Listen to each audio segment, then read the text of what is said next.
Alrighty, we are. Alrighty. Welcome to another Min to Max 20 Tavernside Talks. Welcome, friends, into the tavern as we discuss some more things and talk about stuff and just have a good time overall. Those are among my favorite topics. Yes, and tonight, speaking of topics, tonight we'll be talking about making magical items, or I think making magic items. Same thing, same diff. Mm-hmm. I don't think I have any announcements, so let's just jump right into it and let's just do it. So, Connor. Oh no, I didn't do it. Connor, if you would like to begin our discussion with what are your favorite magical items? Jesus, I start just like my favorite ones period, and then we can elaborate more. Is kind of where you're at right now. Just kind of get into it, you know. Well, I guess broad strokes is I like gimmicks with magic items. I like because everybody loves getting +1 armor, +1 sword that has just like, oh, it also does like another like D4 fire damage, or perhaps it reduces like piercing damage by like 3 or something like that. That is a very good dependable magic item. I love the undependable wild cards are my favorite ones. Yeah. That's something that just like you got 3 charges throughout the campaign, but when you use that charge, you summon a assortment of like fey creatures to your side. It acts like a conjure animal, but it's like more open-ended, Or you give a fighter like a ring that's like, yeah, I guess you can cast Shatter now, dude. I mean, just something that it's a wild card, and I like introducing things that as a DM absolutely will ruin an encounter for me later down the road. Because as a player, there is nothing better than doing that. Yeah. Obviously, it's like, oh, you can cast Wish once a day. Like nothing like that, but something that like lets players be creative and lets them interact with the world in a more involved way.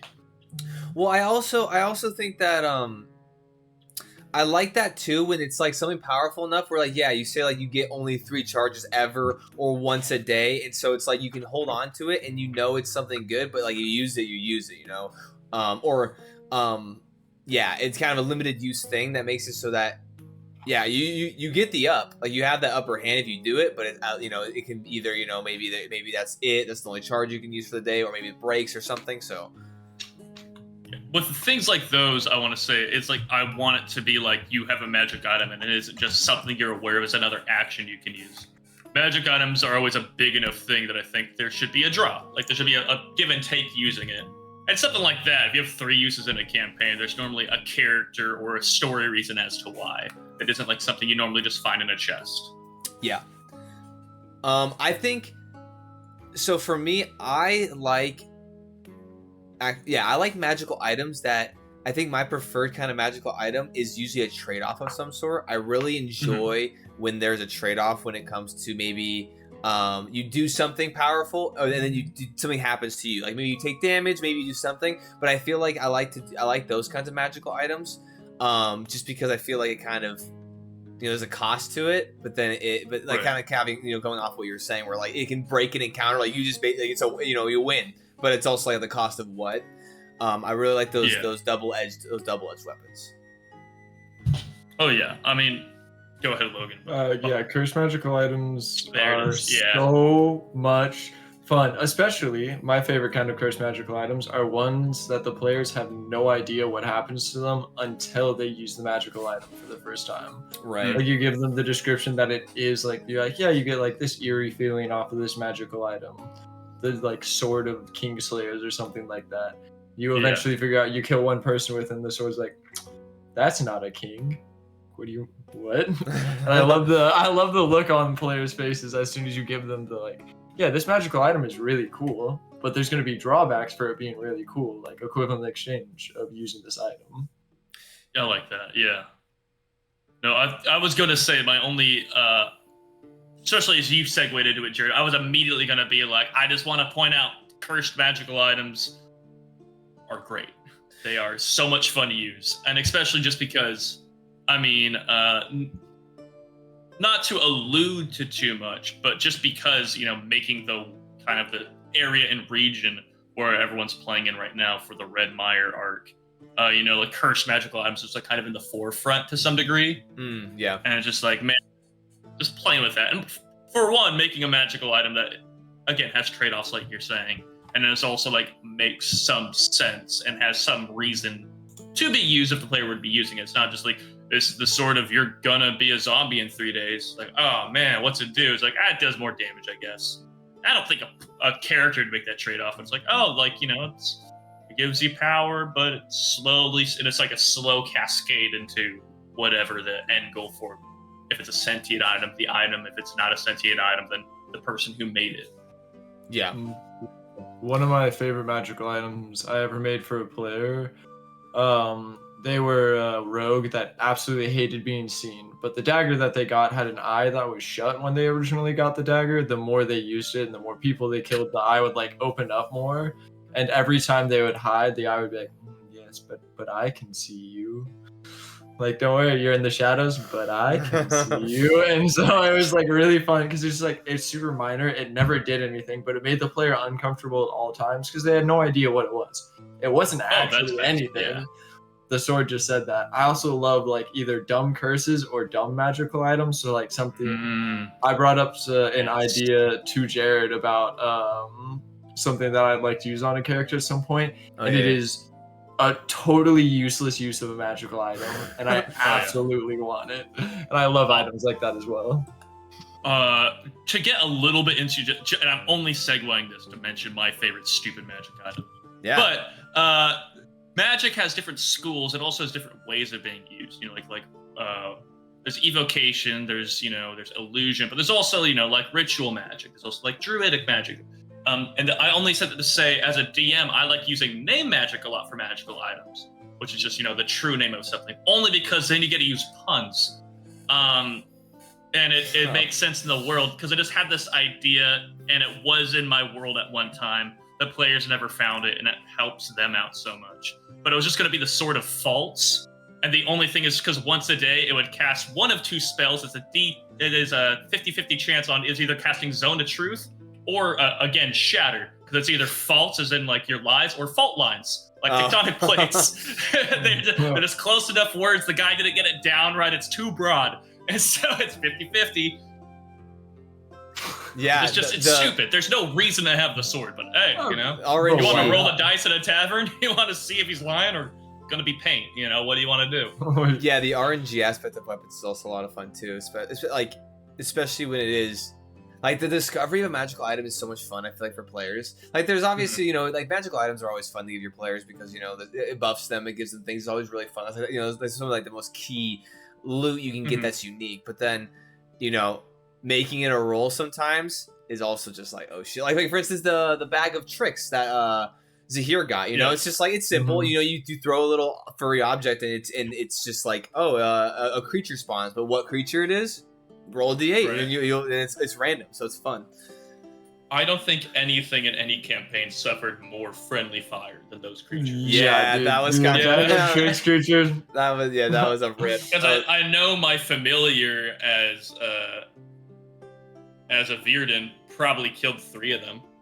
Yeah, so let's get it out of here. If not more, man. Yeah. But I do like the table items too. I think that's a very good use of magical items, because then it doesn't have to be major effects on anywhere on the table, and you can just have like a bunch of different minor effects that it can do just based off a roll. And I really enjoy that as an aspect.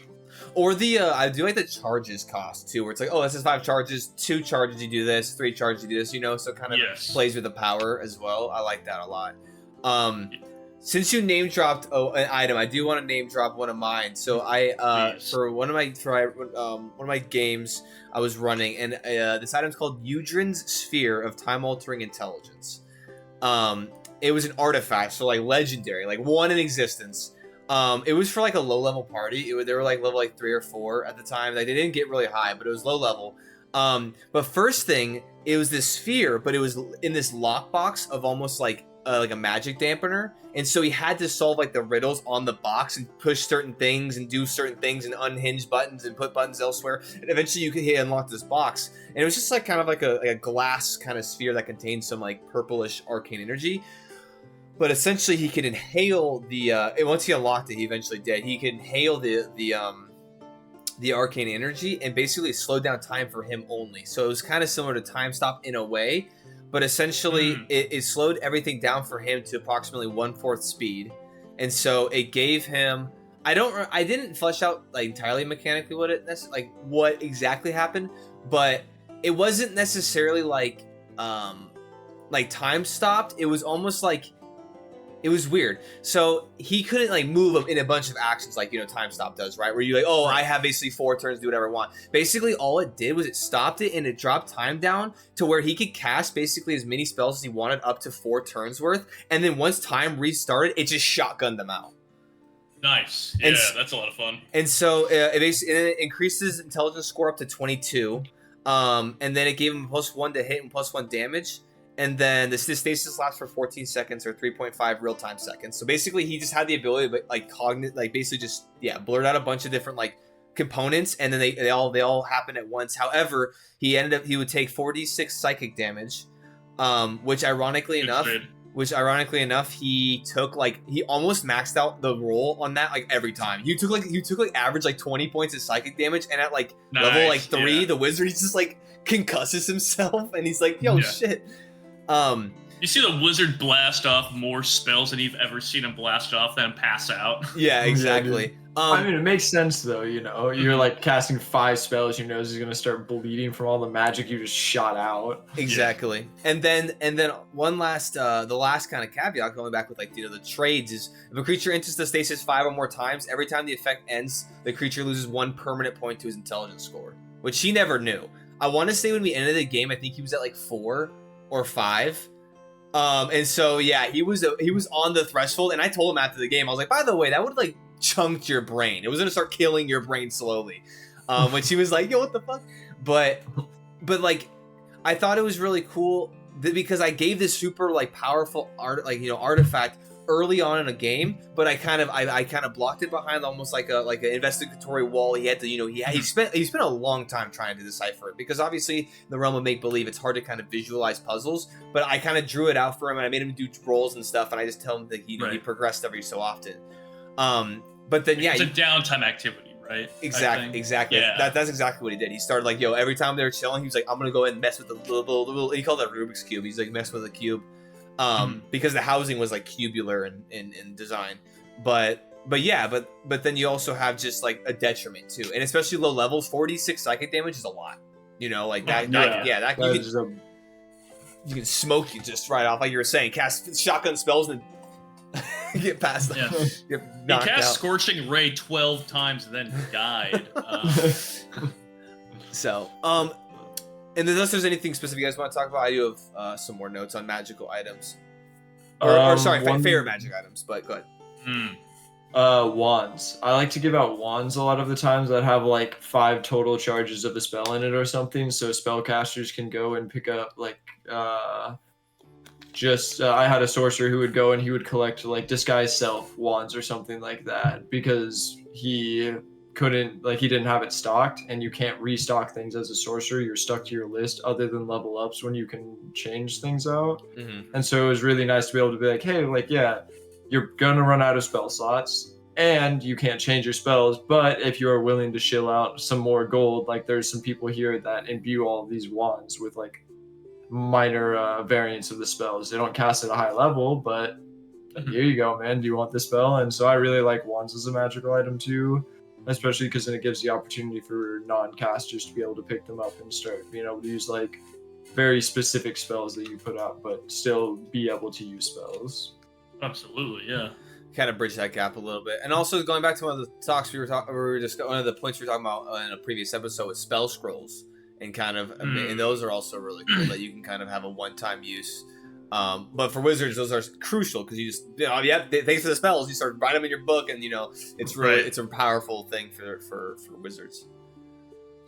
Yeah, so I think for wizards too, specifically spell books. I love having spell books that allow wizards to have a deeper spell book. That's one of my favorite magical items to give out to players, because you usually have a cap of the amount of spells that you can have written down or on hand in one book at a time.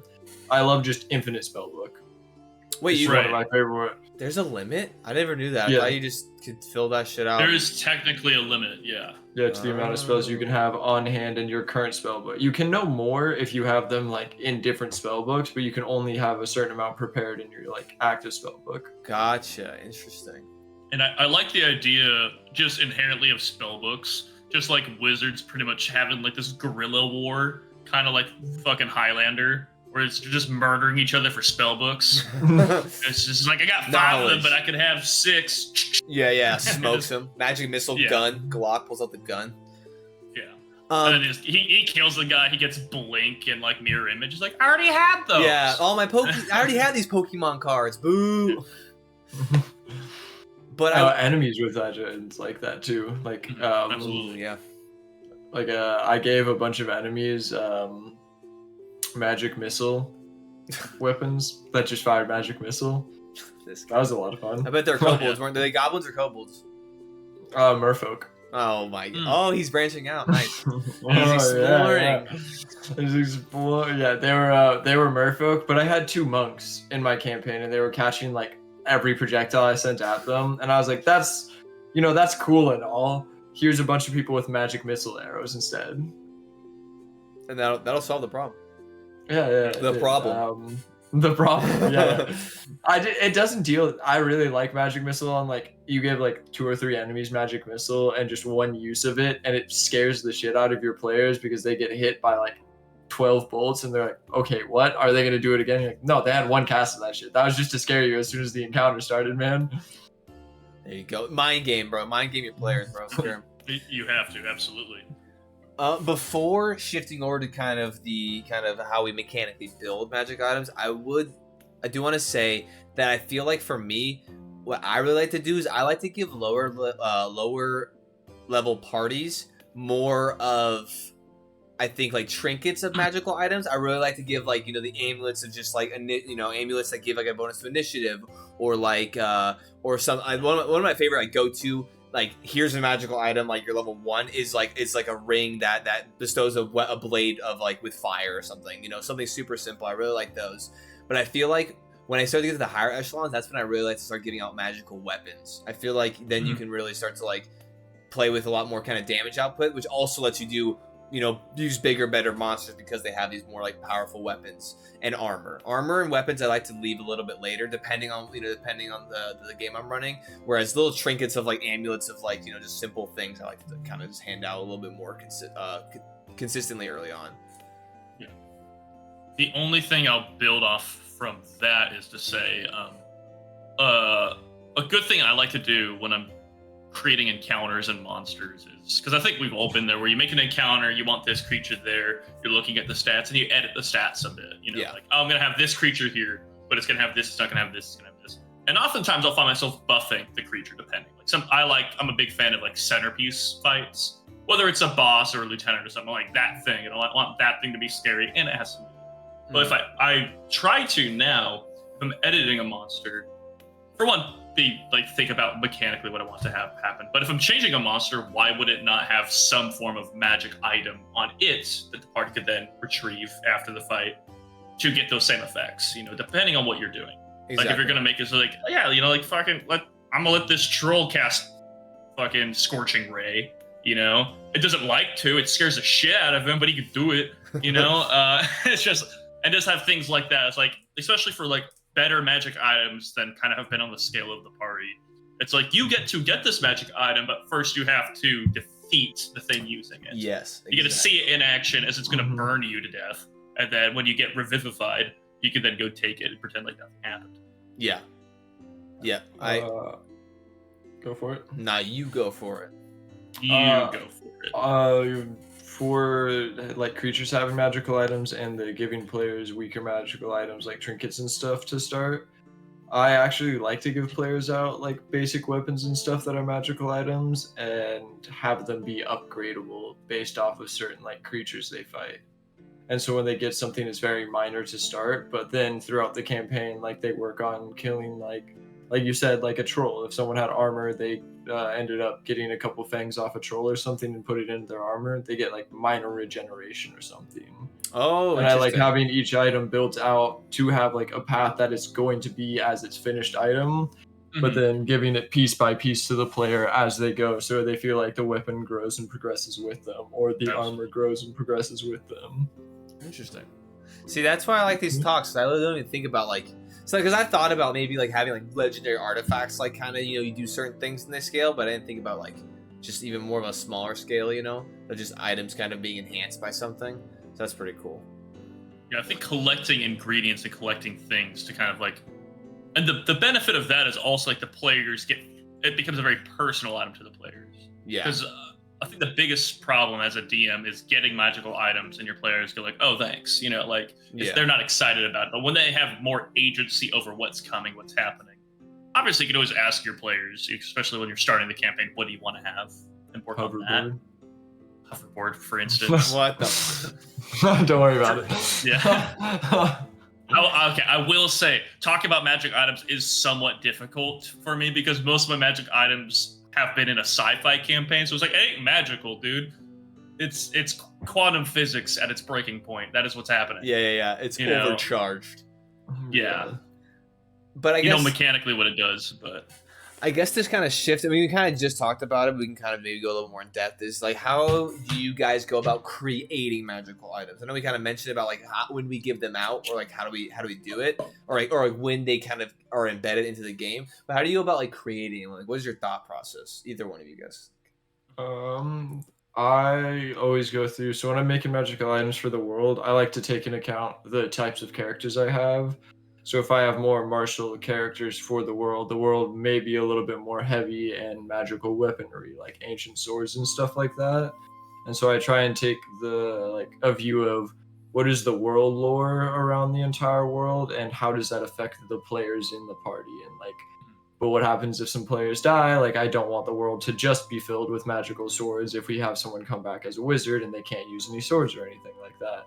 But usually I like to try and take into account like the party size and like depending on each character, and try and have stuff specialized around each person's class or each person's region that they might have grown up in. Like if someone's like, oh yeah, well I'm like from the far north or something like that, I might have a hand axe from a Viking village or something, and then I go from there and I build out the lore of like the village of why would that hand axe be in the village, and I try and mesh it with lore of the world and with the characters so it fits like both the setting and the players. Right. I think I have so I'm asking both of you. So have you ever I personally, I'll tailor magic items to the party like very often, and not every single time, but like I was wondering, you guys, I'm assuming Logan seems like you do the same thing. Connor, do you tailor things like consistently? Like if you have certain people in the group, like I'll generally like drop a magical item for one person, and maybe the next one will be for specific someone else. Like I'll specifically do that. Do you do that, or is it just kind of like, or do you do it consistently? I typically, if I'm going to introduce a magic item, there is a party member in mind, and there's a reason for it. Okay. I tried to stop doing that, honestly. Because I like to, in my campaigns, have a system in place for them to make a magic item or make a more unique item. Because the same thing I was just saying a little bit ago is when players are a little bit more invested in what they're making or what's being created, then for one, they get to tell me what they want, and I like that to be a part of the game too. I like that to be some form of arcane smith. Yeah. That they perhaps like, especially if it's a long form campaign, they get a relationship with early on, and so like maybe it's like, yeah, I want a +3 greatsword that summons a spirit of an ogre who just starts punching the shit out of things, and we high five every time we crit. Like, awesome. Mechanically, I guess that means this, and you absolutely do not get it. You're level 3. You could ask for it, and here's an ingredient list of different things you can go and do. And like, here's like you have to dip it. So it becomes, they can ask for a magic item, and we could talk about the mechanical conversation can happen. If that's kind of like something a smith would even know. Sometimes it's open-ended. And then they get it in the world, make a request. And then in the world, they get to go try to get ingredients for it. Because it depends on the setting. So depending on the setting, all the magic items are ancient. And I like to make those unapologetically from the world they're in, not for them. It is from the world they're in, and it could fit a niche, but I don't like tailoring it for people. I like to have the party in mind, but I find if I don't, and I make it because like this makes sense for the world, the party will do something very unexpected and unique with it that I couldn't have planned. And that's a lot more fun for me. And I think for the party, I believe for the party, but... Well, I do agree, because I think if you're always like, and I will say, like, yeah, you don't want to always 100% tailor certain like items for the party consistently as loot, you know, because then it can kind of, I feel like when it can almost break a little bit of immersion in the sense of like, oh, like everything's very like coincidentally geared for us, you know. Yeah. And so I think it's good to have a blend of like, oh, you know, every once in a while maybe like, oh, you have a ranger, or you have, you know, someone who's a bow, you know, you drop a bow in there, but then yeah, you have a bunch of other items that are more like miscellaneous, where like maybe anyone can pick them up, or maybe one of them in the party, you know, maybe doesn't know how to use it, but then they learn to, or they want to, or you know, that allows them to kind of develop themselves through it. I think I will say this though, as a player, and I think it's like specifically in my mind from like the first real campaign I played, which was one of yours, going into a dungeon, beating the shit out of a bunch of creatures, finding a secret room and it opening. It's like, here's a sword for you, here's a bow for you, here's a this for you, here's a this for you. And as a player, high fives. Fuck yeah!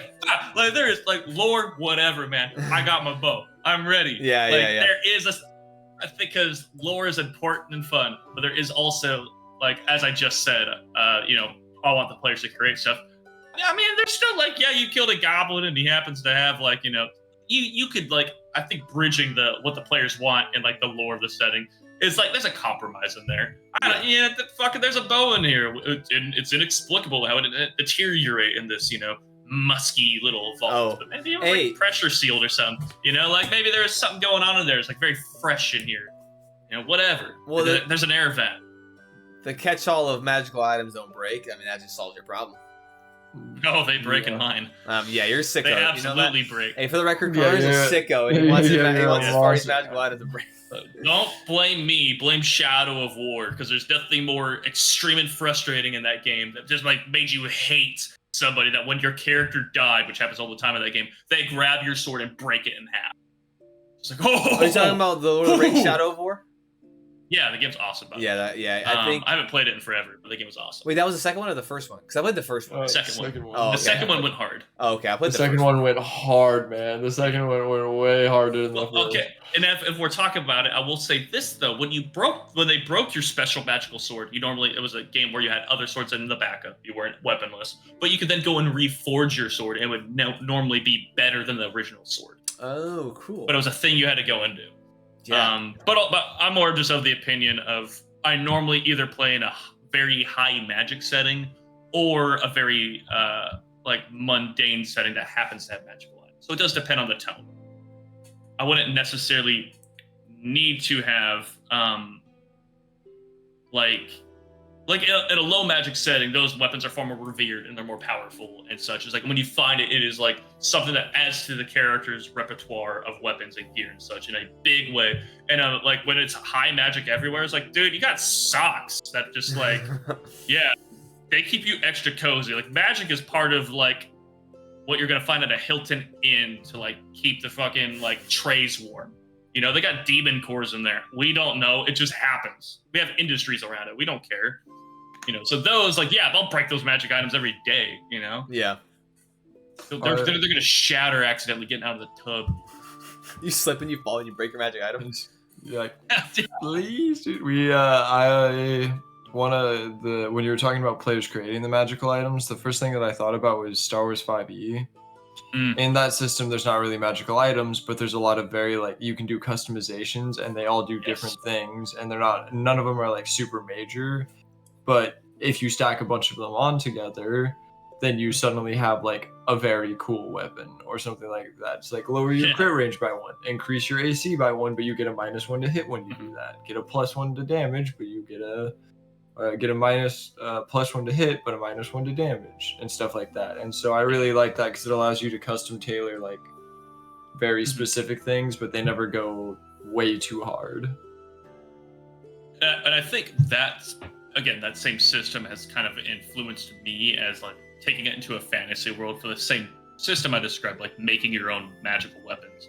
and really making your own weapons, because I think that system's complex as hell. Simplifying the shit out of it, but adding like keeping certain things from that. It's just like, you know, because you can tell your players what magic item do you want, and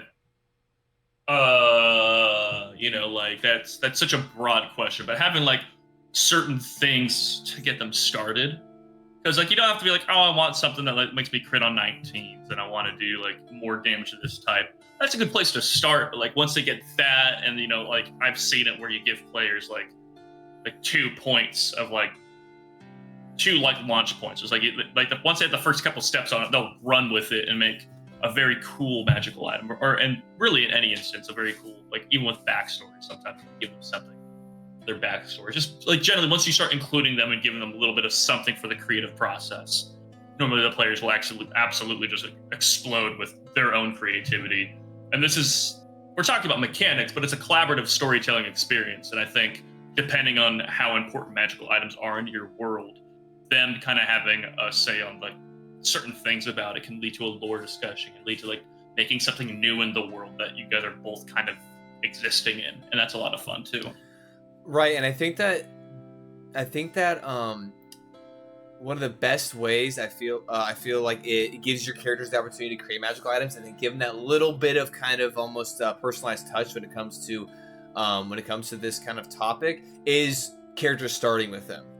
Is, you know, whenever you start a game, say, you know, as long, you know, if it's above first level or whatever. Even, I mean, honestly, any game that I start or run, I really like to give them that opportunity, even if they're level 1. You know, obviously the power scaling will be different depending on what level they start, but I think it's really cool because magical items can be very large focal points for backstories, or like a turning point in a character's backstory to make them do something different, or they got it, they don't know how to use it, and then they're discovering it as you play. You know, whatever it is, then be able to create that magical item. It gives them the agency to be able to do so, and then going to kind of building on top of what you were saying, Connor.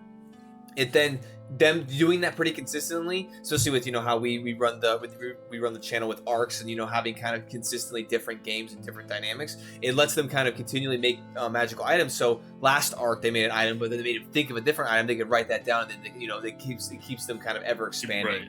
And also gives you cool ideas too. You know, sometimes you're just that's why I really like to just be like, yo, whatever you want. When I tell people create magical items, I'm like, dude, create it. We'll workshop it. But whatever you want to do, bring me the idea, and then maybe we can do a little bit of tweaking. And I would say everyone does a pretty good job of like having understanding of balancing. You know, at this point, since we've been playing for so long, but you know, there is still a little bit of tweaking. And sometimes it's cool when your player shows up and it's like, and it's like an underpowered weapon. So then I'm like, yo, how about this? Take a little bit extra on the top, bro, for yourself, you know? And it feels kind of good. Speak to yourself, yeah. And then as a player, when you're like, oh yeah, I thought I balanced this pretty well, and the DM's like, no, man, that's weak, bro. Treat yourself, and then like spice it. That feels so nice. Quite recently, I had a conversation like that while we're getting the Red Mire hunt together.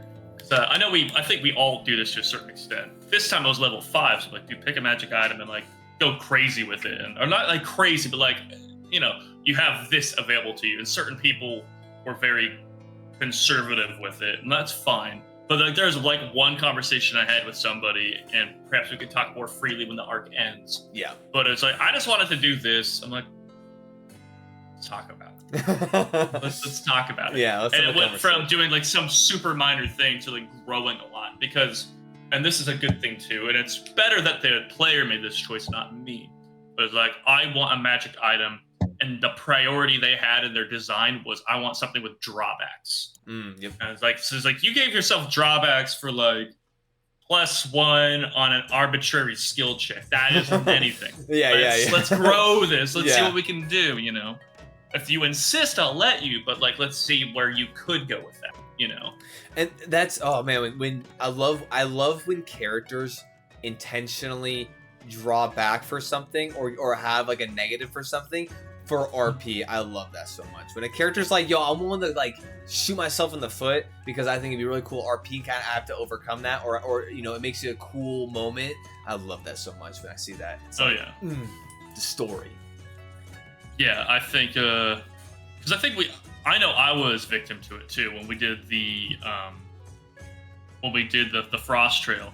Like, I want a weapon that is very mundane in how it functions. I want a weapon that is reliable, does that. That's it. That's what I want. And I got that, and it worked. But also, I think that campaign, and this really just depends on tone for different settings. It's like, oh, this is going to be a survival-based game. It's like, all right, they want something that I can depend on to survive. Yeah. That's what I want. Yeah. And I thought about this earlier when we were talking. Like, I myself said, I like magic items that pop and do something dramatic and cool. However, I was never more excited to get a magic item ever than like you find a ring of cold resistance. So like, does that count for like exploring the world? It's like, yeah. It's like, fuck yes, awesome.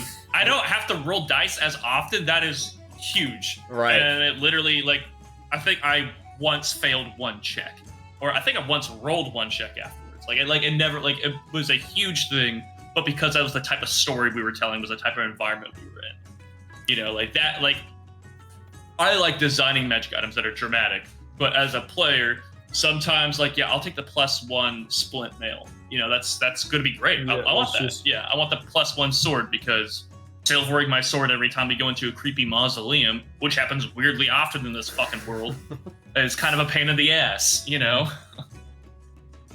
A good old bag of holding as an item that I hear at the beginning of, like, level 5 and above in any campaign is, can we find a bag of holding? Like, I don't know if I've ever given or received a bag of holding in any game I've ever played. I think it just kind of, which is probably good because I'd abused that power absolutely and entirely. But, you know, this would be the typical shoving a body in your bag of holding trope. Like, can we take oh it my with god, us? yes. Dude, I Can we would have keep one them? on hand at all times. Absolutely. Like, it's like, so you never know when you gotta frame a motherfucker. Just dump it in their parlor. Keep walking. I really like, I mean, just a real quick caveat. I really like the bag of holding because I hate, first of all, I do not, the weight mechanic is not happening. I'm never going to try to calculate weight for any sort of carrying capacity in any sort unless it's a huge, unless it's like story driven or something, you know, something like that for sure. I think like generally it can be a very, very, you can bog down things pretty heavily. So I think even just having like, or the ability of being able to get a bag of holding, just one for a group, because I mean, bag of holding does have limits. It's like, I think 500 pounds, so it's not like you can just put like everything you ever owned ever or would want in it. There is a threshold, and you can kind of, you know, at least in the back of your mind, be like, okay, y'all are getting it's getting pretty full, whatever. So I do like the bag of holding to kind of alleviate some of those inventory issues that can be in an RPG system. I will. Can we talk about? So I was going to say, can we talk about players' coin purse and how heavy that has to be at literally all times, 7,000 gold pieces on. Yeah, where are you keeping that shit? Every coin that purse gets is dramatic magic. quick. Every coin purse is magical. Absolutely. Just infinite money glitch, bro. You just put whatever you want in it for cash. I will say now, as I haven't, with the exception of Red Mire, I haven't done or ran a fantasy campaign in some years now, and now I've been kind of like, oh, this is a lot. I've been planning my other one, and absolutely, bag of holdings will exist to be prominent. And as a DM, I am selfish in saying that, just because I have monsters involved with it, and I want you to be paranoid. Nice. It lives in your bag of holding. The bag of holding, please. Yeah, there's. It was introduced in. I can't remember the book. It was. I think like a 3rd or 4th edition book, but it was just like, it was very like arbitrarily mentioned. Like, it was like mentioned in the book, but there's no stats given to the Bagman. It was just a creepy ass fucking monster that lives in like the realm of all bags of holding kind of exhibit. So at any time when you're asleep, you can just crawl out and drag someone into the bag. Oh, that's so cool. It's almost like it is honestly a really fucking cool monster, but it's just, yeah. That'd be fun, even just to like add like lore to it, where like that's like that entity is the one that always gives you the item. Like your stuff falls into an empty space, and then he's the one that like, oh, you want it, and like he like gives it to you, and then sometimes he gets bored and wants to just come out and play. Yeah, I think the lore of it in that book was like, it was about like an adventurer who hid in it from a threat and found himself never able to get out. Oh. So he became this thing, and now he's just like friends and just. Yeah, unexpected uses for an item. Yeah. Oh, unexpected uses are great. Yeah. Would for like a bag of holding that I had one time is players stuffed a player in there, and then because you have 10 minutes of auction, like about 10 minutes or so before you die in a bag of holding. Yeah. So they literally just like walk through security, pulled the other player out, and I was like, "What the? All right, I mean, it works." Yeah. Well, do you have the hold, like, in my mind, like whatever you can fit in like in like the bag sized hole. Like if it can't stretch out to like, you know, yeah, you can't just like, I guess in theory you could be pretty narrow depending on the bag, I guess, to get into a bag of holding. But like obviously you can't fit a grand piano in a bag of holding because the mouth of it isn't large enough. I would, and this is just my mind, the bag of holding, I think the dimensions of it are something crazy, like 10 feet by 10 feet, 10 feet cubic inside, something like that. I think there does have like some form of definition of what can fit like space-wise inside. Okay. And in my mind, just because of that, it's a magical bag, and I like to get weird with it. Yeah, like the material shouldn't stretch, but it does to accommodate whatever's going through. All right, within get in that size frame. Yeah, but because I'd make a fish tank. I'm gonna fill that thing with water. I'm gonna put weird fish in it. That's what I'm gonna do. Well, I think it'd be kind of cool to almost expand on the idea, because I was just thinking, because there was, dude, I don't even know what book it was from or whatever, but there was a backpack in some book or fantasy. Dora. Book. Yeah. Nailed it. But basically, it was basically like a room. So it was like a bag of holding, but not really. Where like you could climb in the bag and you could be like on a ladder, and then you'd be in a room, and it's just it's a room in a bag. It's different than the bag of holding, because in my mind, the bag of holding, it's like, it's not a space. It's like a compartment also. Like you put it in there, and then like it goes to, like, it just floats in a pocket dimension, and then whenever you want something, you grab it out. You know. Whereas like like the room, it'd be like, it's almost like you just drop things into a room, and then if you were to go in there, it's just like on the floor. But you could like organize, just and scattered stuff around and shit. Yeah, you could like have shelves and stuff in there and organize. I like that, like having like a homebrewed like bag of holding, because depending on your world, and if bag of holdings are pocket dimensions, maybe that isn't proper for the setting you have. So like homebrewing, playing with it to fit your world, and then going and going like, well, mechanically, what I just described is a little different than playing with that. So as you just said, like maybe it's like, it's not a pocket dimension, it's just like a little microscopic thing, and like passing into it lowers you to that same size frame. And well, it's not a pocket, so you just drop shit on the floor, you know? Yeah. But while you're inside, hey, like if you think about it, you're like an inch tall, so be careful. Because if someone shakes the bag, you're paced. Oh, yes. All your weapons. Tiny hut as a portable object, I really like too. Tiny on hut? that same vein. I love Tiny Hut. Yeah, you have like obviously. Tiny Hut or Mordecai's Magic. Like, I like having portable versions of that players can just like once per day set up respite somewhere, because then it allows them to work on a home base no matter where they're going, and then they collapse it at the end or the beginning of the next day. Or if they're in a sandstorm, it's like, well, do you want to have shelter tonight, or do you want to have shelter during this storm right now while you're traveling, kind of deal. Yeah, little Right. like little movable spaces, I think, are like a lot of fun, especially for DMs, kind of, because to give it to your players, because I feel like they can kind of like personalize it and make it their own, and just how they can occupy the space. Obviously, you'll have your players doing devious shit like interrogating people in the space, hiding bodies in the space, you know, the run of the mill shit. But I think it's pretty cool to give, because to give them like to kind of give them that little bit of operating room, because sometimes it's hard to be like, oh yeah, here's a house in a city, you know, depending on the game you're running. And so you can't always just have a house or get back to the house, especially when low level, you know, casters, they usually can't, you know, teleport at that time, so it's kind of hard to operate out of. Right. And I think just to draw it to my closest parallel is again the sci-fi campaign, whereas magic items exist in a certain way, but it's not like, oh, I have like a wand of like scorching ray. It's like I have a rocket launcher. You know, so like it's magic in the way that it has the brilliant effect, but it is just like a clear, you know, slightly different. But also, I guess just my only point with this is like magic item can mean a lot of things depending on the setting you're in. Yeah. Like a magic item could certainly mean like, oh, it could be +1 armor, because that could be the type of setting you're in, or it could be an incredibly dark arcane sword that gives you incredible powers, but at the same time draws something that's kind of hard to tell what it is till it's about too late. Yeah. You know, or, and I cannot stress this enough, it could be a rocket launcher. Or straight up D&D bazooka. Straight up. It could be a tube that just like teleports a glyph of warding with a preset fireball in it. You know, just you never know. I could do a lot of things. Well, I like how your Artificer characters will come up with it. That's for sure. I like how there is a magical item in the DMG that's like a tank. It's just like Gorbon's like iron chariot or some shit. It's just a tank, and you're just like, oh, what? Okay. Like, I did a steampunk one, and that one was a lot of fun of trying to mix like very simple machinery with like how would magic function with this machinery. So Hmm. using something like lightning bolt, but instead of using it outwards, people would have gloves that they could channel it into, and then suddenly you have an electric glove for the rest of combat that does a little bit extra d8s, and it had last rounds equal to or d6s, and it lasts rounds equal to the amount of d6s you pumped into it.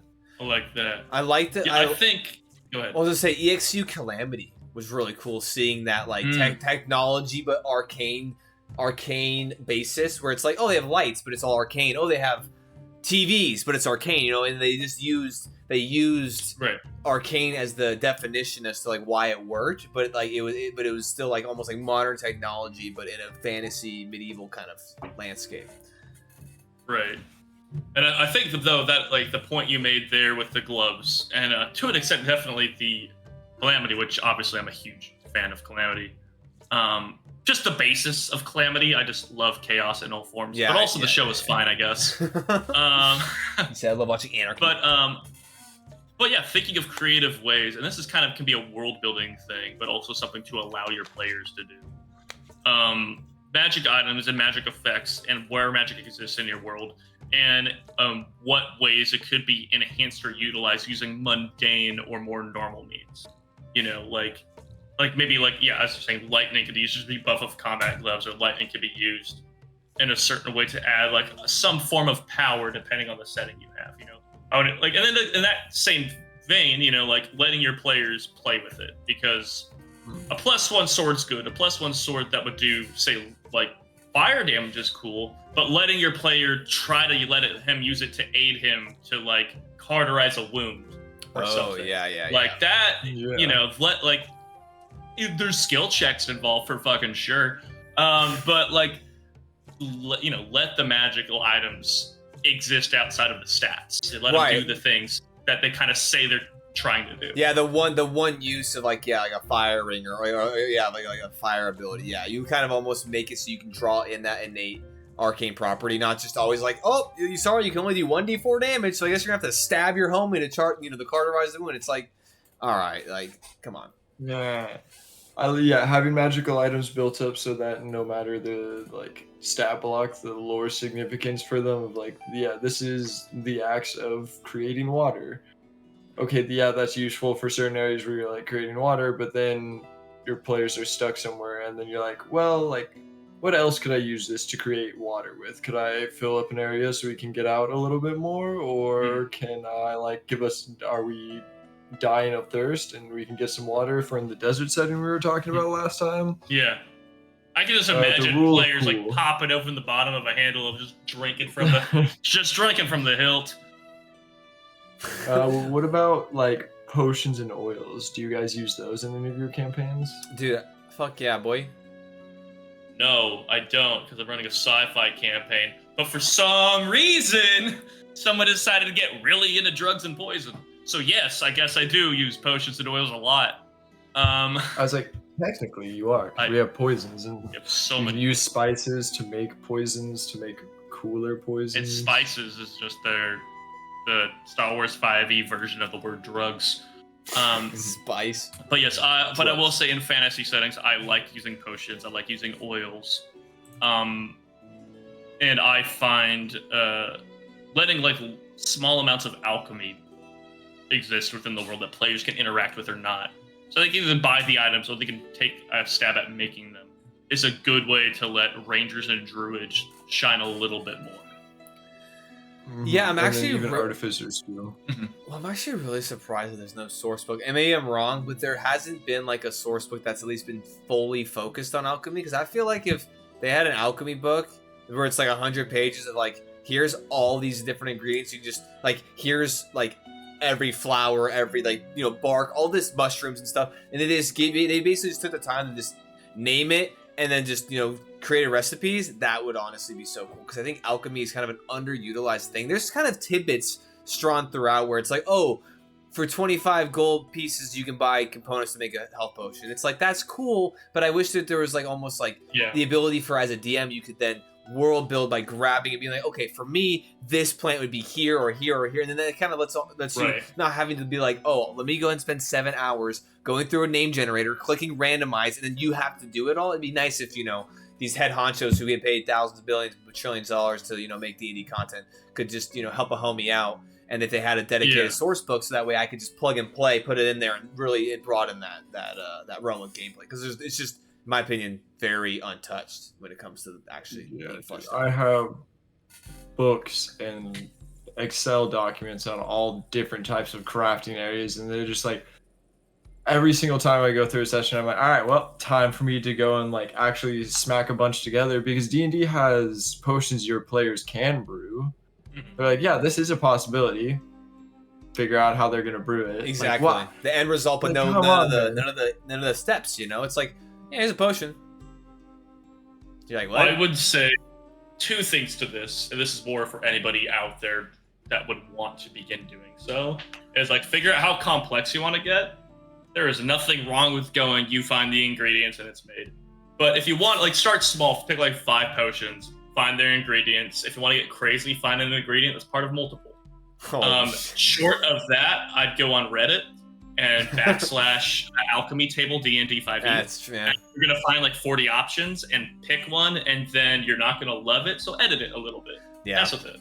Yeah, that's so true. There's plenty of people out there kind of doing similar to what we're doing. People post things everywhere. So I do think that it'd be nice if they could make a collection, but it is cool that there is a community of D&D and tabletop RPG where you can pick and find things and do stuff, for sure. And honestly, I'm pretty sure that there was a video I was watching. I don't remember what channel it was, but I'm pretty sure that there was like a Kickstarter for a book of all about alchemy. And I feel like I should, just to kind of get more involved in the community. I feel like I should go looking at some of these third-party books and just see, because people do make some awesome stuff that like picks up a lot of slack for D&D.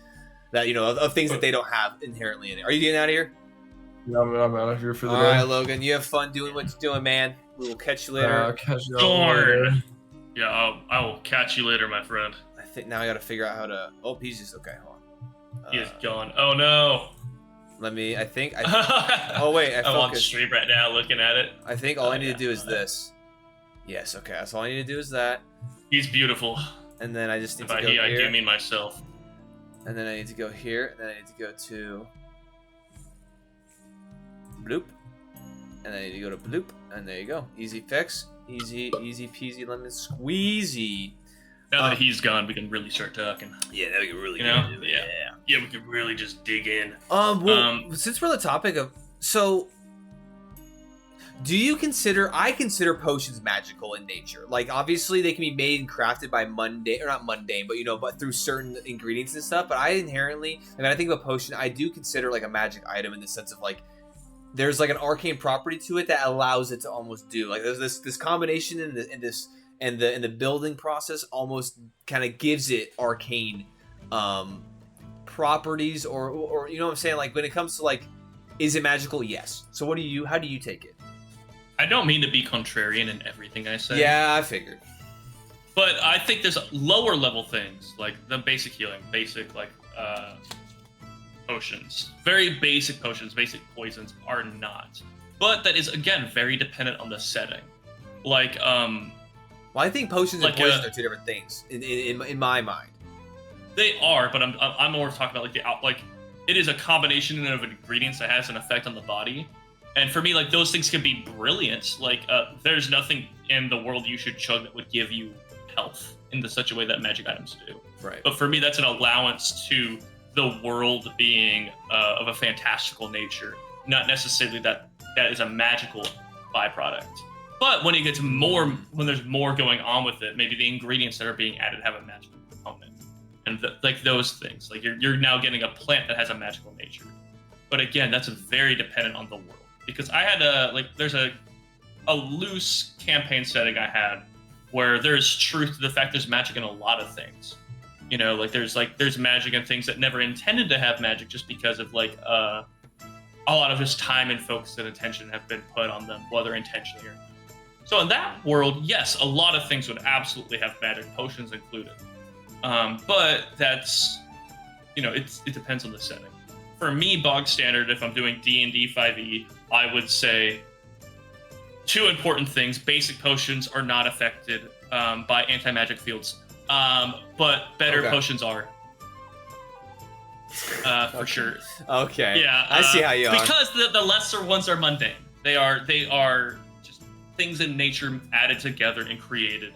And I like to imagine the world that those things just are brilliant and can do incredible things without having to be necessarily magical.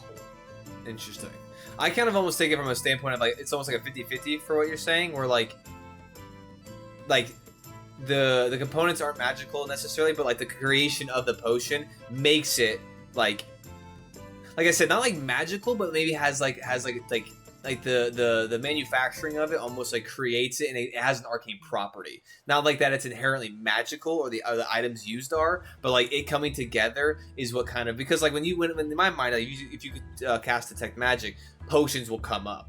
Because I feel like, because, you know, like I would say most potions do, like you were saying, a fantastic effect in some way. You know, like a healing potion is healing you for, you know, like what's like a commoner has 4 hit points. So a basic potion could heal a commoner to like basically full life, you know, in a matter of seconds. So, but yeah, I think it could be taken both ways, and I think that you are right. A lot of it does have to do it based off the world and kind of what you think and how you translate it. Right, because it depends. Like, is it something that's kind of mortared and pestled together and mashed and all that, and it becomes a mundane thing? Or is it those same ingredients, but in your world, it's mashed together, and there has to be some sort of word spoken, there has to be just a thing that's ritualistic, and just by that nature, just becomes magical, because magically imbued. Yeah. Maybe every bit of alchemy needs a little bit of just a little bit of river rock added in, just a little bit. Hey, when you chug this down, there's just a little bit of a pebble in there, and just adding that and creating it is in it, making it magical. A little bit of a giant. And also, when you chug that potion, you do need to roll a con save to not get that pebble just right. Or giant strength, where they have the toe in it, which is a very. That's the full toe stick, and that's the cork actually, but you do need it. Yeah. But kind of. One last thing for potions is I will say one thing I did add, and I'm actually kind of surprised that D&D didn't have these inherently, but one thing I really enjoyed making was the potions of, what is it called? Oh my gosh, here we go, where is it? Mana potions, basically. Potion of mana. And essentially they just give you back spell slots. Now, I feel like there's a fine line for these, that's why the most that you're able to get back for even just the greatest of potions, because there's a potion of superior mana, which restores 1 4th level, and then obviously it trickles down and gives you a couple other ones, but it doesn't go any higher than 4th level, because I feel like that's when you can start to run into some issues when it comes to just, you know, giving back spell slots of great capacity. Then it's like, then you're really I feel like starting to try to then you're like giving back resources that should be exhaustive, you know, throughout the day and throughout combat and stuff. I had a setting. We didn't play in it. We talked about it. We made another world. We played in that briefly. But it had a setting that was very much inspired by the Witcher games. I never read the books, but the games. And part of it was the main draw I wanted from it was monsters. You know, they do double damage. You do double damage. It's a very lethal world. But another part of it was potions are a huge thing. And in that, and I think almost in reply to what you're saying is, depending on the type of potion and depending on a lot of things you picked as a character, you're going to start taking either exhaustion or poison inadvertently. So like part of it, like that potion, like you might be able to pop the 4th level one.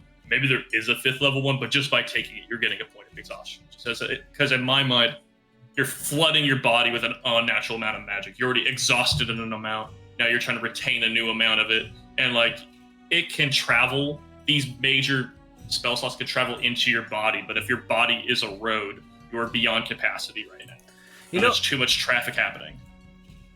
I actually really like that, and I didn't even think about that in terms, and I'm actually adding notes right now as you say that, because I actually really like that, especially in the reference to the mana potions, because I feel like I'm gonna leave it so that a potion of mana regular doesn't, and actually I think I'll probably leave I'll probably leave this one, but I think the superior mana, where you do get 4th level spell slots, it's 1 4th, 1 3rd, 2 second, and 2 first, and so that's a lot. And I feel like that one, that is a shit ton. I think that one would definitely be like, you know, you should take a point of exhaustion for that. The potion of greater mana is restores 2 second and 2 first, and the regular potion of mana is just 2 first. And so I feel like those ones are, you know, on the lower end, so it shouldn't necessarily be too much. But yeah, if you're just like recharging your arcane well, or getting getting filled with that energy to kind of replenish your ability to cast these spells, I agree. I think exhaustion should definitely be on the table. And maybe it's a delayed effect too, depending, because you know you don't depending on how you run exhaustion, you don't necessarily want to. I mean, maybe you do, maybe you don't. Maybe there should be a trade-off for that. Maybe it's instantaneous, or maybe it's a delayed effect where, like, you know, maybe the adrenaline after combat, once it dies down, that's when it hits you. But to go on to this, to continue with what you were saying, I actually already had potions of regeneration, which is basically, instead of, you know, a health potion where you take so much or whatever, for a duration of time you're healing. So right. a potion I have used similar things. Yeah. Right. So regular potion of regeneration, for 1 minute you get 1d4 plus the con modifier.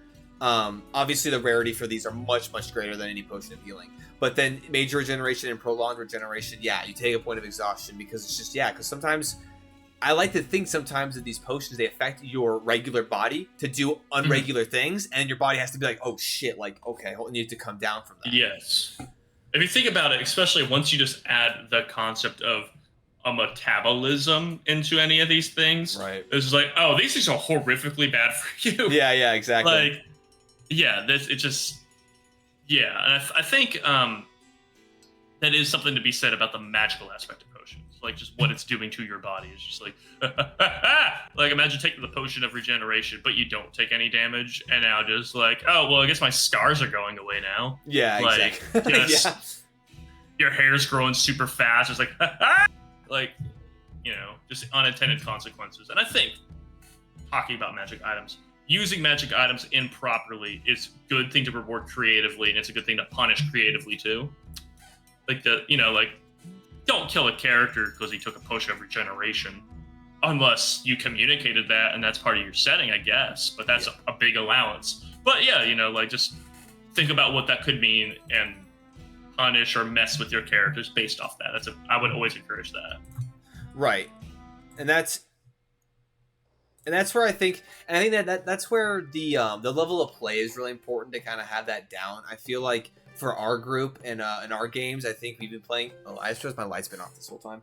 For our since we've been playing D&D for a long time, I feel like as you play D&D longer and longer, having that touch of realism and adding those different kind of in-depth role play where it's a little bit more realistic and grounded is a lot more fun, and it kind of makes things, you know, a little bit more intense. But, you know, sometimes if it's your first time playing D&D, or, you know, you enjoy that high fantasy where it's like, bro, fuck it. We're them, right. You know, we're a band of heroes, and this is what, you know, it is what it is. And so it just, depending on what your play style is, it's really cool to kind of, you know, lean into it. Yeah, there's no side effects for certain things, or, you know, get to that kind of realistic, you know, end of the table where it's like, okay, yeah, there are the drawbacks. I really enjoy grounding things more in realism, and I love blending fantasy and realism to where it's like, yeah, you have the trade-offs, because it can make a lot more kind of compelling story, and it kind of lets me get in a little bit more, kind of play around.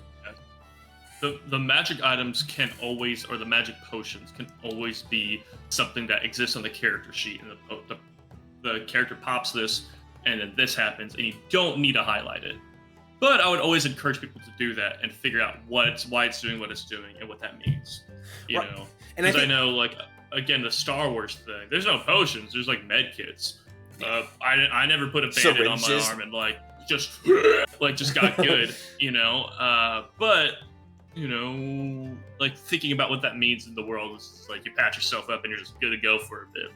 Like, it kind of comes back to the conversation of some people, and I think there's a minority of people, say like HP represents like almost like a luck factor for characters. Like, it's all the wounds they're able to avoid, and then when they run out of HP, that's when the hit lands, type thing. Right. You know, certain people like that, and maybe potions revigorating some of that, or maybe there's some aspect of that gets messy. And part of the reason it gets messy is because I'm not putting a lot of mental thought into it, because I don't like that idea. I do like the idea of people taking hits. Yeah, it's a lot more fun for me. But right, but I also like I'm kind of I'm like down the middle of the road, where it's like I like to do a blend where it's like, oh, like, if your full well of hit points is 60, you taking 6, you know, it's a scratch. where it's like, where Yes. it's almost a combination of you're taking damage, but it's also like a stamina and actual well of your constitution. And so yeah, but if you take 25, it's like boom, you get you get cracked against the chest, and then you crack a rib, and the internal bleeding kicks in, and now you're dying. Or you have you're feeling it a lot more as you kind of scale it on the HP range. I think I was what were you saying? I don't know, man. Oh, what I really I'm not responsible for my words. What I really like, and something that you've been implementing, and I'm kind of taking a page out of your book too, because I see other DMs across the cyberspace do it too, where it's like you give players agency to describe their stuff sometimes, describe things like, oh, you take this potion, how do you think it affects your character, and you kind of like, you don't always have to be the storyteller in some ways, because I feel like when you give players the ability to kind of give that agency, like for instance in the Red Mire arc, you'll ask me like, okay, how does this effect happen, or how does this because it can kind of be nice for you to not only not have to describe everything, but also lets the players kind of get in that more imagination, and it really lets them flesh it out mentally for them too, as the perspective and the world. Right. I think when it comes to magical effects, especially in that regard, because I think I know specifically what you're talking about. I typically do that, especially with spells. Yeah. I love doing that because fireball could mean a lot, and I know specifically your case, but not to specifically state it. But what does it look like? What's that kind of mean? And I like, as a DM, hearing what they say, reiterating, and then adding a little bit to it. Because tell me what your magic looked like. Tell me what you're doing. Then let me tell you what you're doing and kind of how the world is reacting a little bit to that. Right. I think that's always the fun thing about it. Is just like magic. Especially when you make a setting, magic works this way. Cool, but this is an individual character and person, and maybe their magic looks a little different, adds a little bit different. Yeah, everybody's making a character, and their character should be cool and unique if the person wants them to be cool and unique. I love that. I love individualized magical flair. When it comes to even just like simple things like coloration or how you do it. Like I like that. I like the idea of individuals casting spells, like the same spell but differently, because all it says is verbal somatic. Your verbal could be something completely different, or your somatic could be something completely different, but you're harnessing the arcane, to have the same result, and I really enjoy that. Absolutely. So, yeah, there's two ways to, like, people run differently. Yeah, they are still getting to their destination. There's no reason why casting magic, two people standing next to each other casting firebolt, does not have to look the same. They will still do the same amount of damage, but like one person could just like have wild emotions and such. They send out this weird like reddish hue of another person, just like, and then it's this bright light and fun, and it looks like a butterfly flying real fast, and they both that guy still got hit by 2 firebolts. Right. The butterfly killed him, but yeah, why exactly. not? That's what if it's doing the same thing. Exactly. And then to kind of shift topics a little bit, I did want to kind of talk like specifically about how we balance our magical items when it comes to like kind of like there's that. But like how you balance them, like in the creation process, how you balance them, and then if you ever like consider like retconning things, because I've retconned a couple things just because I'm like, holy shit, okay. And then I guess to start off, I mean, when I retcon something, I generally like to maybe add something different or not completely nullify the effect. For instance, Sir Denrick's armor that he'd gotten in the prison, and there was certain things for it that I gave it to him. He didn't really use it because he couldn't attune to it quite yet. So I went back and looked at it and kind of tweaked some things. But sometimes you just make some fucking shit and you're like, oh. Yeah. For sure. So what's your process for like kind of balancing it outright, and then maybe you see it down the road and changing it if you need to? I normally, and again, this is kind of older stuff because I made magic items very recently for the Red Mire, but those were all very small, isolated, personalized things. And then everything I did for the sci-fi campaign, a lot of it was based right out of the book, or I added an effect and kind of scaled it myself. It was just me homebrewing stuff, and I wouldn't call it magic items. But for the most part, I have not yet had to truly retcon anything. There had been times where I described something and I think I find I do this more often. I describe something, the players have an idea in their head of what it does. Then mechanically, when they get to it, they're like, "Oh, I thought it was a little bit more exciting than that." So because I tend to be, depending on what I'm describing, I tend to be a little bit more grandiose when it comes to magic in a certain way. And it's like, "Oh, I thought the sword would do more damage." Like it doesn't do more than what it says, but what it does is still pretty rad. Right. Flavor. But for me, it's got a lot of flavor. retconning, I view a lot of things in roleplay and D&D as unique challenges. It's so I have not had to retcon anything, but famously and exciting, like what became a lot of fun is the first time we ran a campaign. Well, I guess I had to retcon this part, but we found out together. Yeah. I guess I technically was DMing when this happened. But we found out, like, oh, weapons don't scale up in damage. Your attacks do, and oh, shit. And, I went on Reddit and was like, well, what do I do? And everyone's like, dude, apologize and take them back. So I did, and, like, that happened, but it happened across the table for everybody as we're all learning the game.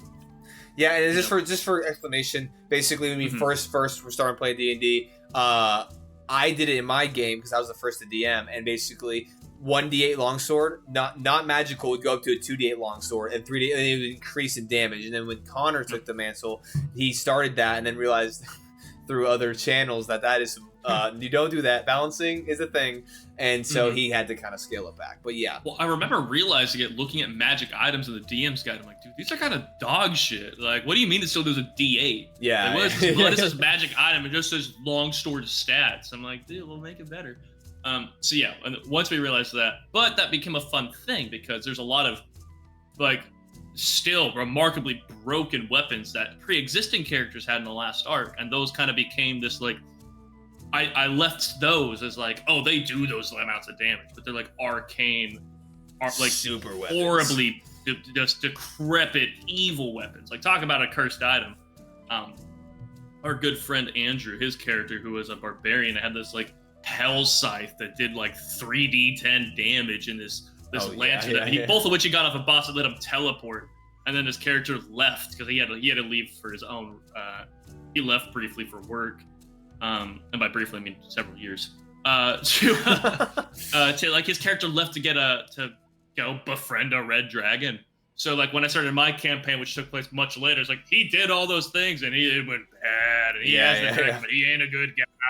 Of course, I asked the player if he was cool with that, and he was jazzed.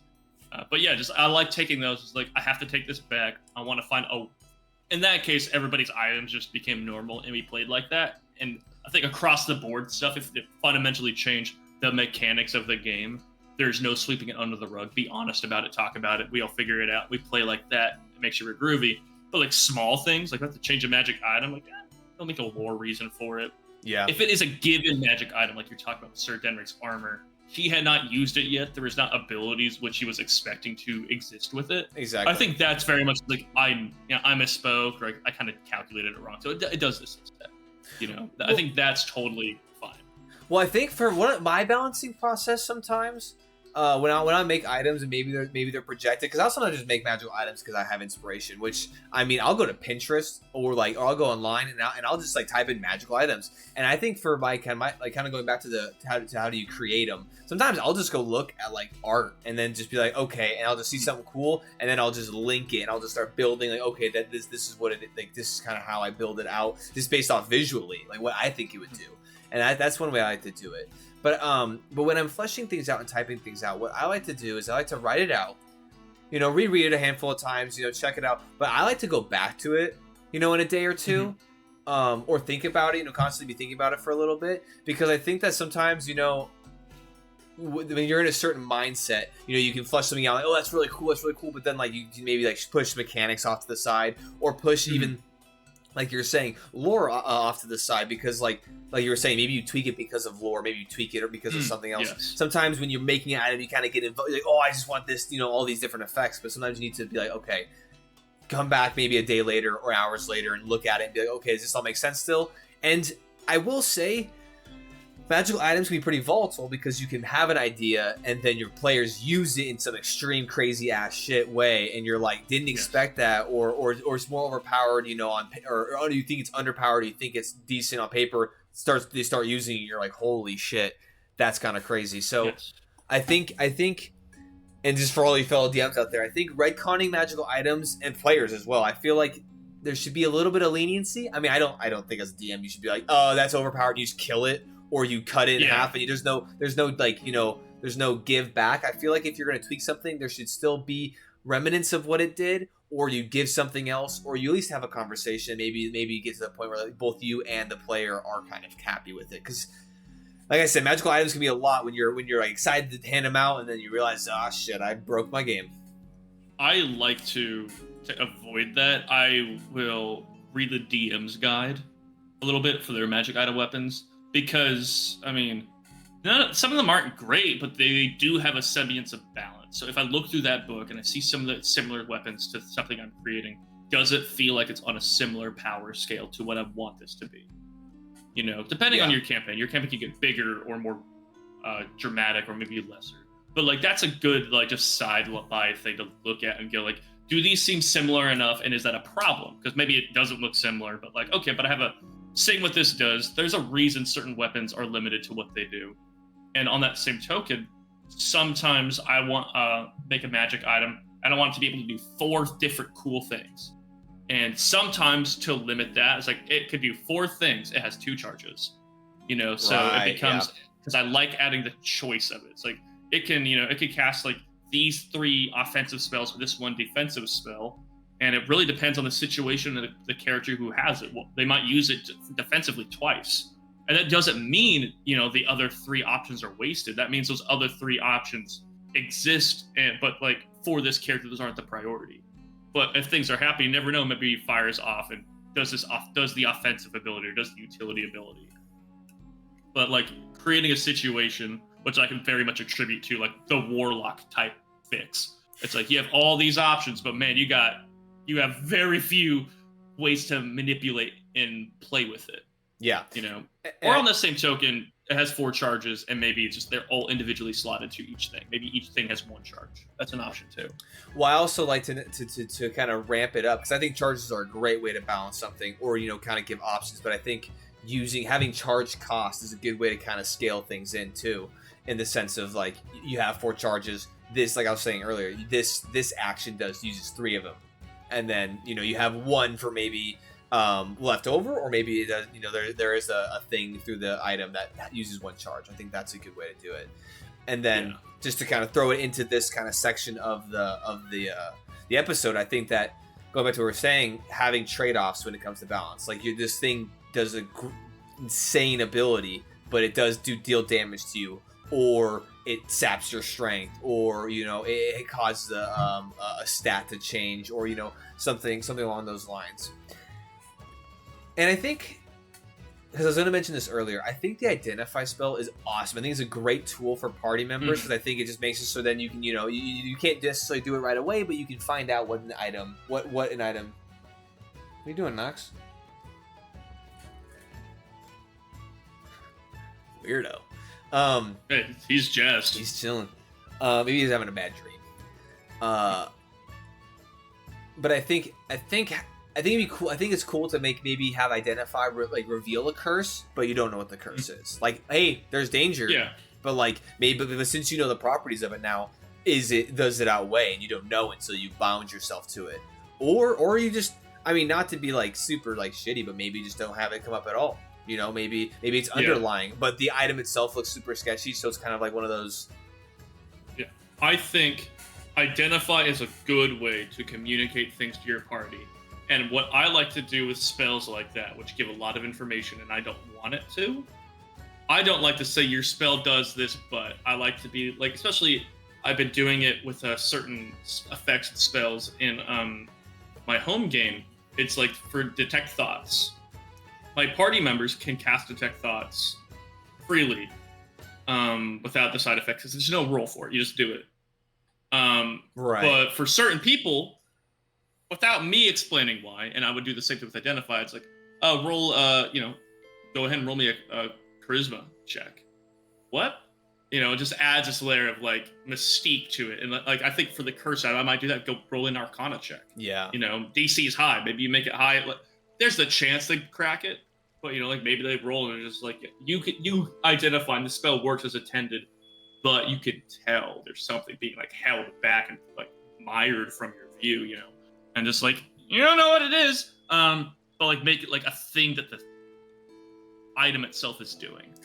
I like that too because it also makes it so whenever you have someone roll, without directly admitting it, you almost make it so you almost tell the player like, hey, there was something here you didn't get on a fail. You know, if you roll super low, it's like you might not necessarily tell them like, hey, there's something you didn't discern, but you know, like, why did I roll? Okay, maybe there's some, you know, it's almost like a tell but not tell kind of aspect to it. I need to be better about doing this because I love to give players something on a low roll. And by something, I mean just like I talk for a minute and talk about them not seeing something. And I like doing it too if they roll bad, you know, it's like, well, there's something distracting you. But I need to be better about like, you got a 3? No, you don't notice anything. Right. And it's like letting that hang. Yeah. Shit. Exactly. As a player, there is nothing worse than hearing that. It's like, fuck. But it adds to the fun of the game. It adds to just, that's how the game is, you know? Yeah. You didn't notice anything. Sometimes your perception checks, like, I want to scan the woods. You don't see right? I mean, shit. Yeah. Trees be jazzed. They're moving in the wind. They're hanging. They're moving. They're dancing. No, I agree. And also kind of going back to what you were saying, I also really like the idea too of there being properties in magical items or artifacts that ward certain things, you know, because I feel like Identify isn't a catch-all. It's a first-level spell. Like I wouldn't be. I mean, in some ways, I'm surprised it does as much as it does as a first-level spell. You know, right. But I think it also makes sense to draw things back sometimes. If you have a very ancient artifact that has, you know, it has old magic and it's not necessarily discernible with just a simple level 1, or maybe you can make it so you have to upcast Identify. That'd be kind of a cool thing I just thought of, where it's like to give it so that you can use third-level spell slot for Identify to pry deeper. Which would be pretty cool. Right. Like a 2-stage of Identify. You cast the first level spell to realize there's a roadblock. Then you can double down. And it's like, I want to upcast this. And I wouldn't make it so you cast a first level spell. Now you're casting a second level spell. But maybe it's like, instead of burning that first, I'm going to burn a second. Or, and just like double down onto it. Yeah. Yeah. So I was like, okay, like we're going through the firewall. We're making this happen. Like you give them a split second choice of like, do you want to upcast it or do you want it to like flee? And you're like, okay, you can either do it and burn just the second, or it's like, okay, I'll just take the first and then now I know. So that I like that. Which adds a bit of like mystique and like resource management almost to something that is normally very simple. Identify. I cast Identify. I find out something. It's like, oh, okay, well this is happening. There's something hidden from it. And is it such immediate of a problem that I'm gonna lead into the sunken cost fallacy and make this a second level spell to get what I want?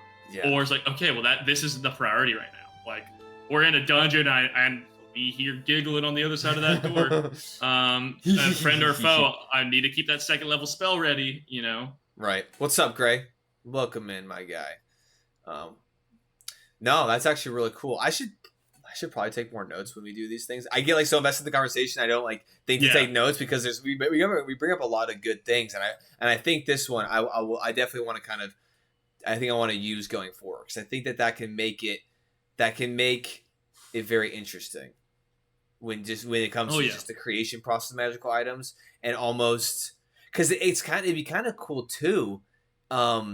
If you had a property, because in my mind, it's like when you identify something, it gives you the command words to do something. But it'd be cool if there was maybe more magical items that had unrecognized talent or energy, where it's like if you don't cast a third level Identify, there's a property here that you can't discern, so you can't use it. Right. But maybe maybe it's locked behind a wall. Maybe you need to wait till the wizard or whoever's level 8, or you go find a wizard who's more powerful, has a 5th level spell slot. You can pay him.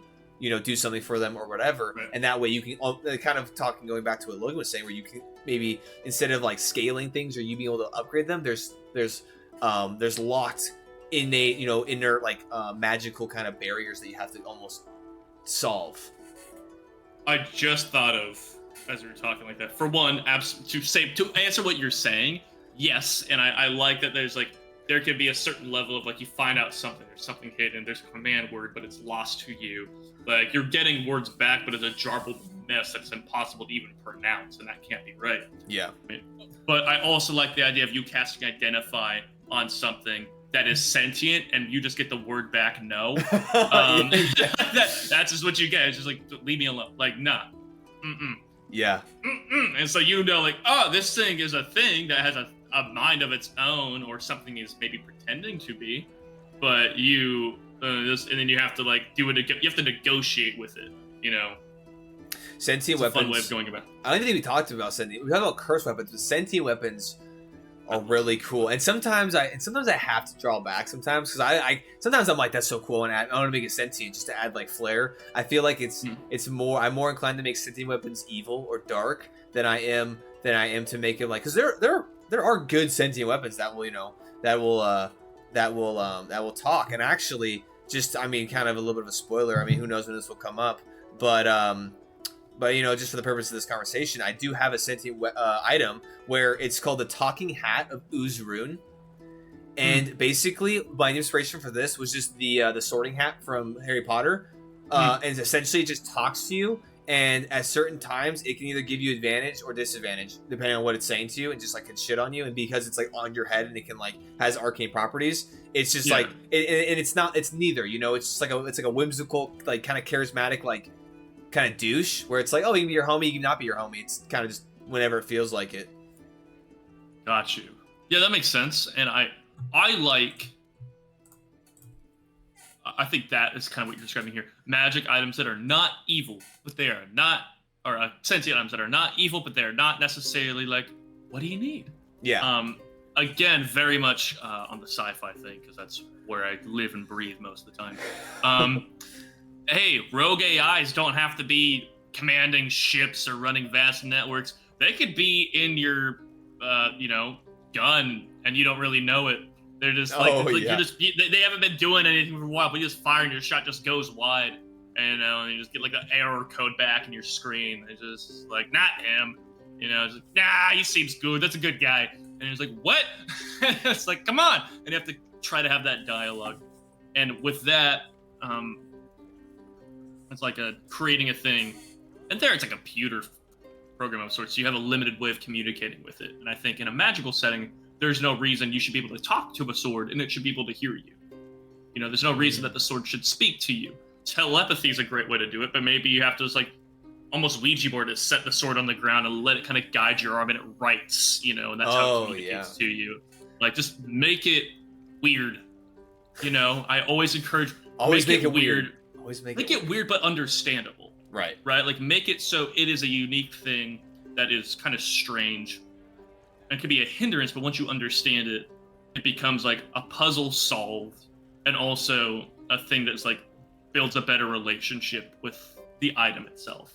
Yeah. Not like, I mean, it could be role playing. So like, I'm closer with my sword, Jeremy, but also like as a player, like this sword that I have on the ground that I named Jeremy, it's like, oh, that a cool kind of thing had to be discovered with it, and by doing so, perhaps like the sword's been passed on from person to person. It kept getting discarded because it kept like pulling.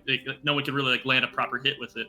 Well, no one took the time to do what you did with it. And now that you kind of had an understanding, you had a long form conversation in a farmer's field, just graffitiing their ground.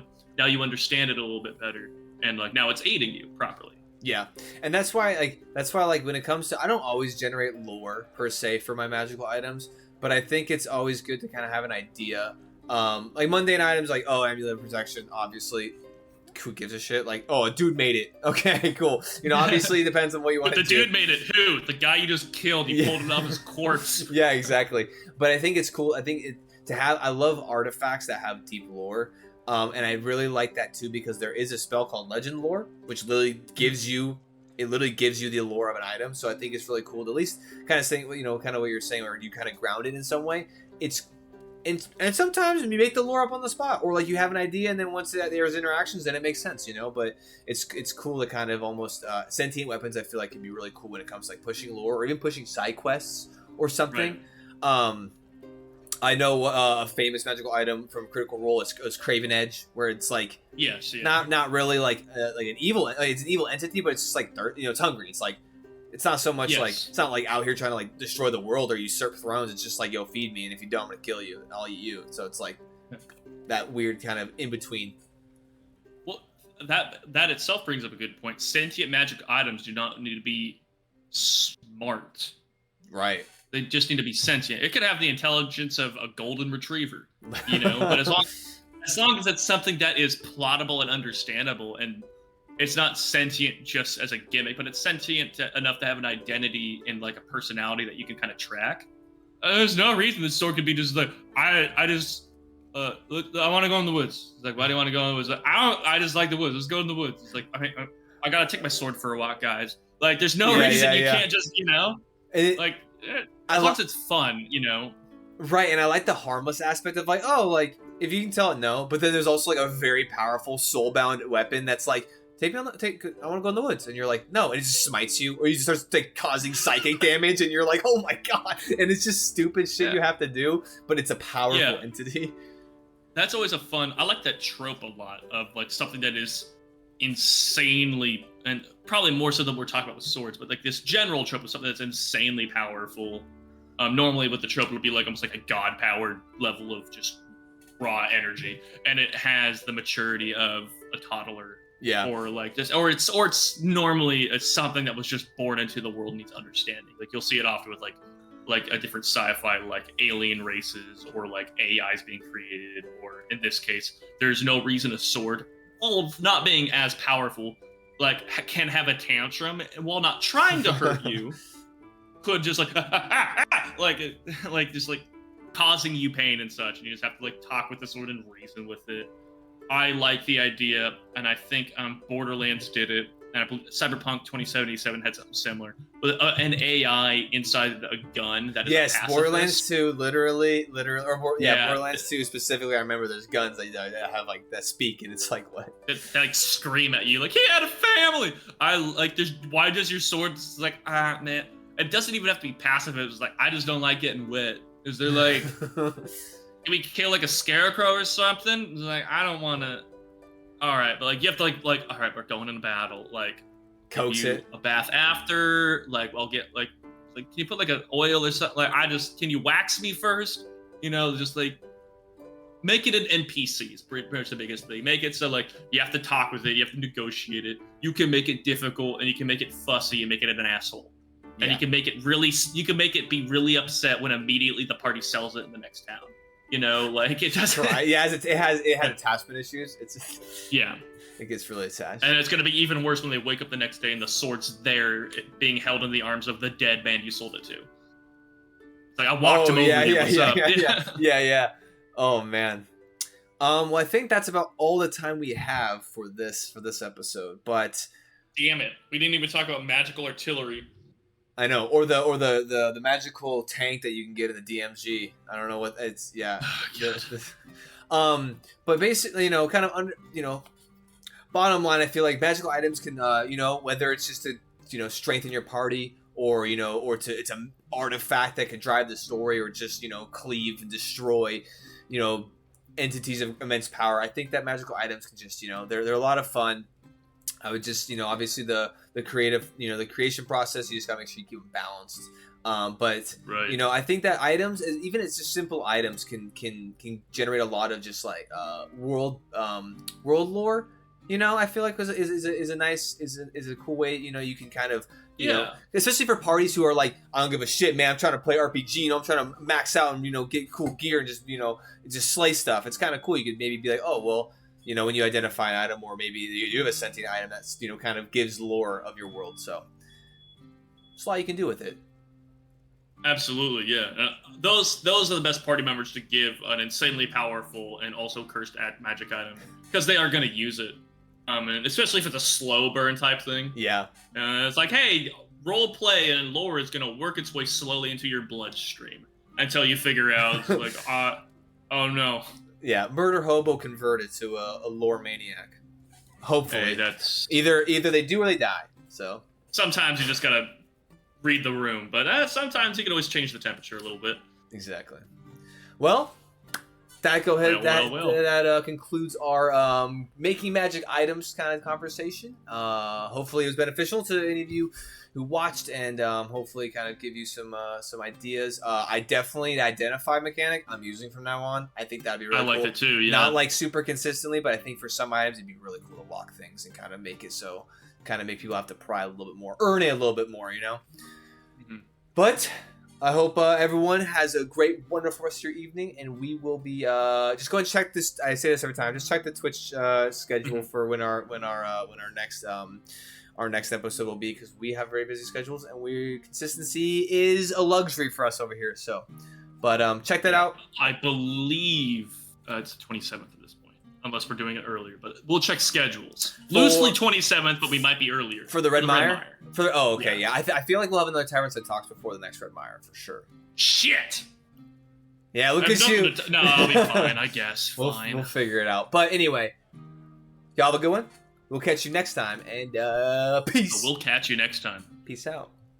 Doing all these hand motions. Like, I think I saw a gang. I'm trying to like cast spells using somatic components or some shit. You know what I'm saying?